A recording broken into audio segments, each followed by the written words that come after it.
Estatuto Social da Telecomunicações Brasileiras S.A. Telebrás, artigo 92 a 106. Capítulo 12. Das unidades internas de governança. Descrição. Artigo 92. A companhia terá auditoria interna, área de integridade e gestão de riscos e ouvidoria.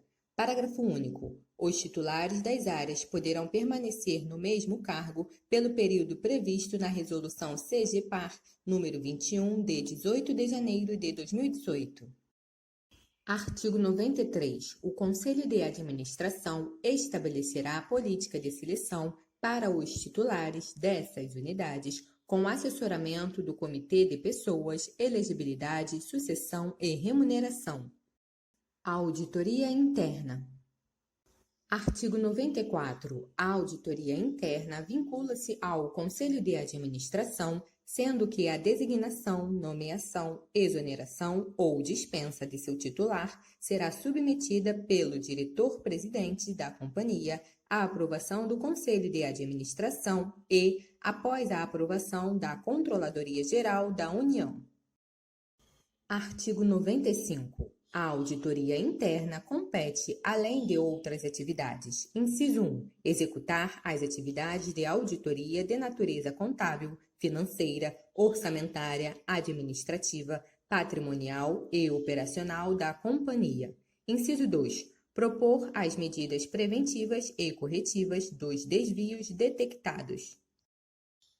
Inciso 3. Verificar o cumprimento e a implementação pela companhia das recomendações ou determinações da Controladoria Geral da União, CGU, do Tribunal de Contas da União, TCU, e do Conselho Fiscal. Inciso 4. Outras atividades correlatas definidas pelo Conselho de Administração.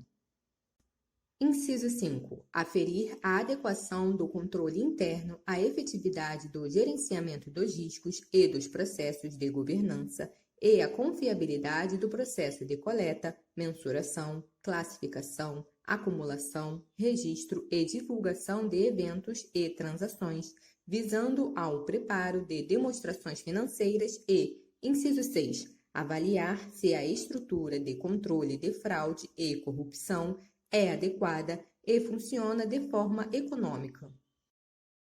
Parágrafo único. Os auditores têm acesso completo, livre e irrestrito a todo e qualquer registro, sistemas, às propriedades físicas e ao pessoal pertinentes da organização para a condução de qualquer trabalho de auditoria, com a prestação de contas acerca da confiabilidade e salvaguarda de registros e informações.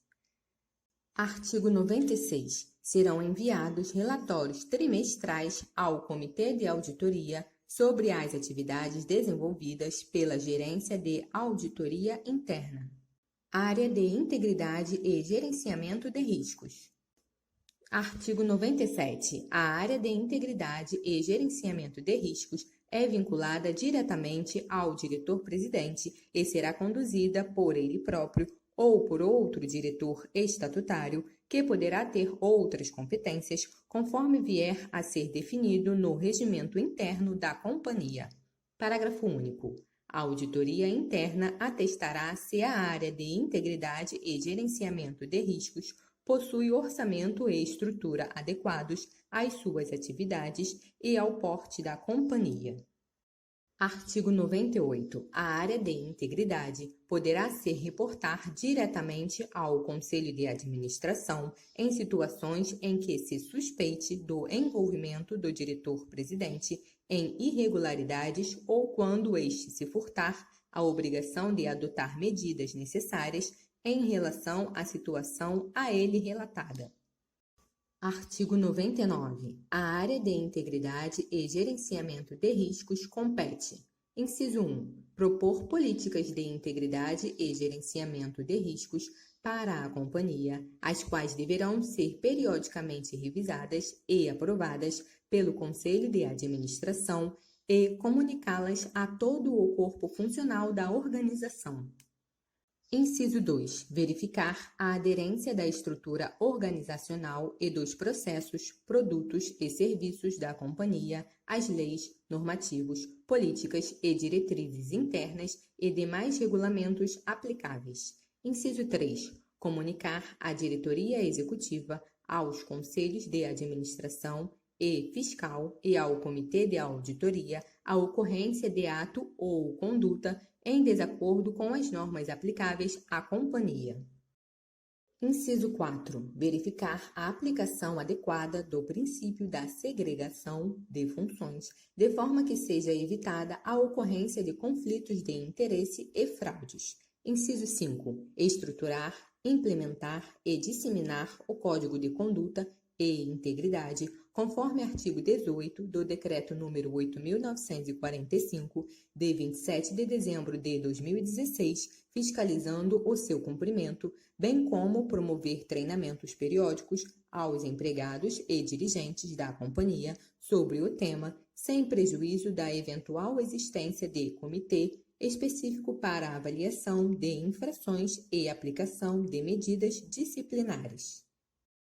Inciso 6. Supervisionar o funcionamento do canal de denúncia, assegurando que as denúncias internas e externas, inclusive anônimas, relativas ao descumprimento do Código de Conduta e Integridade ou a atos que representem infração à legislação ou à regulação aplicáveis à companhia, sejam devidamente recebidas e processadas. Inciso 7.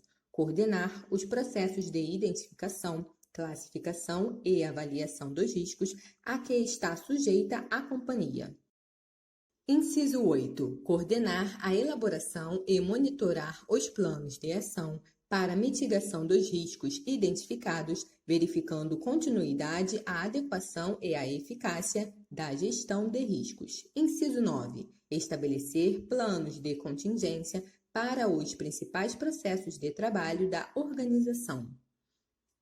Inciso 10. Elaborar relatórios periódicos de suas atividades, submetendo-os à diretoria executiva, aos conselhos de administração e fiscal e ao comitê de auditoria.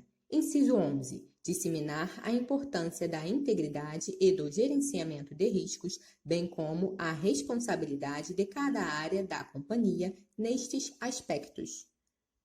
Inciso 12. Avaliar o ambiente de controles internos da companhia. Inciso 13. Sugerir e acompanhar planos de ação para a adequação de eventuais não conformidades relacionadas às fragilidades dos controles de riscos mapeados à legislação ou à regulação aplicável à companhia. E, inciso 14.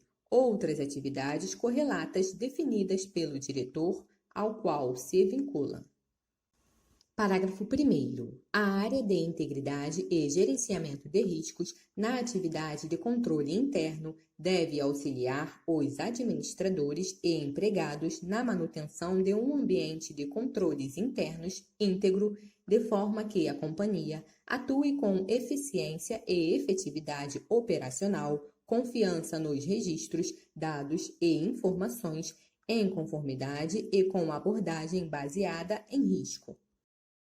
Parágrafo 2º. A função de riscos deve contemplar procedimentos internos para o mapeamento de riscos da companhia, considerando a probabilidade e o impacto sobre os negócios, caso os riscos se materializem, consolidando a avaliação, identificação e priorização desses riscos por meio da elaboração de relatórios periódicos. Ouvidoria. Artigo 100. A ouvidoria se vincula ao Conselho de Administração, ao qual deverá se reportar diretamente. Artigo 101. A ouvidoria compete, inciso 1, receber e examinar sugestões e reclamações, visando melhorar o atendimento da companhia em relação a demandas de investidores, empregados, fornecedores, clientes, usuários e sociedade em geral. Inciso 2. Receber e examinar denúncias internas e externas, inclusive sigilosas, relativas às atividades da companhia. E, inciso 3. outras atividades correlatas definidas pelo Conselho de Administração. Artigo 102. A ouvidoria deverá dar encaminhamento aos procedimentos necessários para a solução dos problemas suscitados e fornecer meios suficientes para os interessados acompanharem as providências adotadas. Capítulo 13. Do pessoal.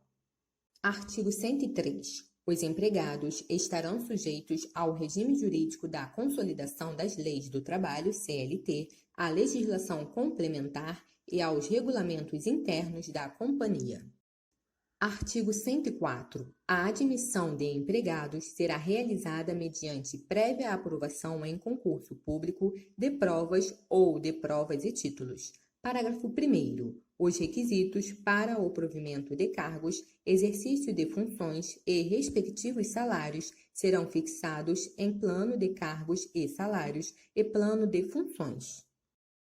Parágrafo 2º. Os cargos em comissão de livre nomeação e exoneração, aprovados pelo Conselho de Administração, nos termos do inciso 40 do artigo 56 deste Estatuto Social, serão submetidos, nos termos da lei, à aprovação da Secretaria de Coordenação e Governança das Empresas Estatais, que fixará também o limite de seu quantitativo.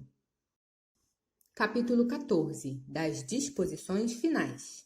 Artigo 105. A companhia deverá divulgar em seu site, na seção específica de Relações com Investidores, suas políticas internas, incluindo as políticas de indicação e sucessão, de divulgação de atos e fatos relevantes, de gestão de riscos, de transações com partes relacionadas, de distribuição de dividendos e os regimentos de seus órgãos, incluindo o Conselho de Administração, o Comitê de Auditoria Estatutário e demais comitês de assessoramento, além do Conselho Fiscal.